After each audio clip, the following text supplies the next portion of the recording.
Monsieur le Premier ministre, chef du gouvernement de la République de Côte d'Ivoire, Madame la présidente de la Commission africaine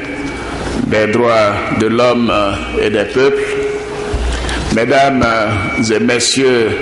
les présidents des institutions de la République de Côte d'Ivoire,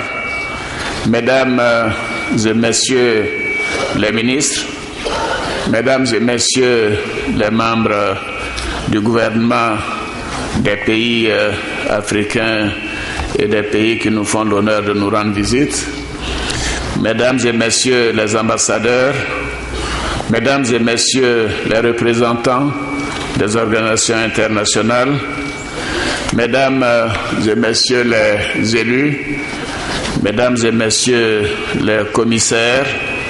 Monsieur le gouverneur du district de Yamoussoukro, Monsieur le préfet de région, Monsieur le maire, honorables chefs traditionnels et religieux, Mesdames et Messieurs les délégués des États membres, honorables invités, Mesdames et Messieurs, c'est un honneur pour la Côte d'Ivoire d'accueillir la 52e session de la Commission africaine des droits de l'homme et des peuples.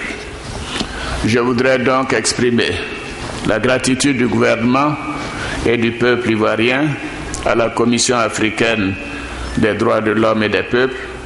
pour avoir décidé la tenue à Yamoussoukro, notre capitale politique, cette session spéciale, car elle est doublée de festivités marquant le 25e anniversaire de la création de notre commission.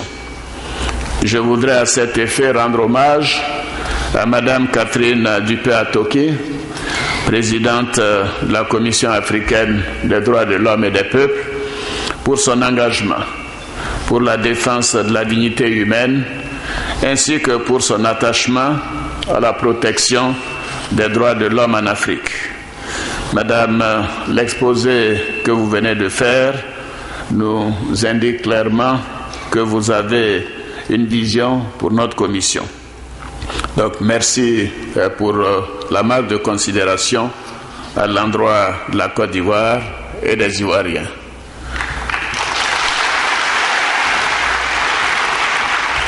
Madame la Présidente, c'est également l'occasion de vous féliciter, ainsi que la Commission africaine, pour vos efforts soutenus en vue de faire des droits de l'homme une réalité sur le continent africain, un défi, des nombreux défis auxquels notre institution est confrontée. Vous l'avez éloquemment indiqué tout à l'heure. Le retour de la Côte d'Ivoire au sein de la Commission, après une décennie, nous a permis d'apprécier l'immense travail accompli sur le terrain. Il nous a aussi convaincus du rôle éminemment remarquable que la Commission joue dans le système africain de protection des droits de l'homme. Je me félicite de votre initiative de créer un prix des droits de l'homme destiné aux institutions nationales des droits de l'homme et aux organisations non gouvernementales. Et bien entendu, je serai heureux de remettre ces prix aux lauréats qui viennent d'être désignés, afin de les encourager à travailler encore plus à la promotion et à la protection des droits de l'homme. Honorables invités, Mesdames et Messieurs, les sessions ordinaires de la Commission africaine constituent des cadres d'échange et d'évaluation de la situation des droits de l'homme en Afrique. Elles offrent aussi l'opportunité de faire le bilan des progrès enregistrés dans la mise en œuvre des droits et libertés garantis par la Charte africaine des droits de l'homme et des peuples. L'ordre du jour de la rencontre d'aujourd'hui est marqué par les questions liées à la célébration du 25e anniversaire de la création de la Commission africaine. En effet, il importait pour notre organisation, après un quart de siècle d'existence, de jeter un regard rétrospectif et lucide sur son fonctionnement afin de repartir sur de nouvelles bases nécessaires à la consolidation de l'état de droit, à la promotion d'une culture démocratique et au plein respect des droits de l'homme sur l'ensemble du continent. Honorables invités, mesdames et messieurs, la dignité et l'intégrité de la personne humaine, sans distinction de couleur, de sexe, d'âge, de religion ou de culture, compte au nombre des valeurs à défendre en ce XXIe siècle. Le respect,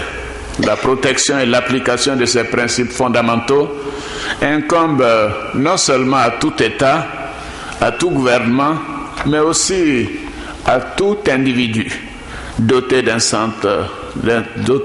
sens d'humanité et également d'un attachement à la démocratie. Aujourd'hui, si l'on reconnaît de façon unanime une nette amélioration de la situation des droits de l'homme en Afrique,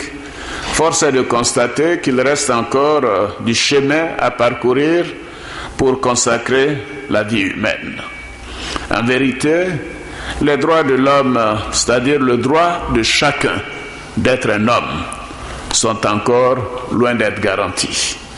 La dégradation de l'environnement,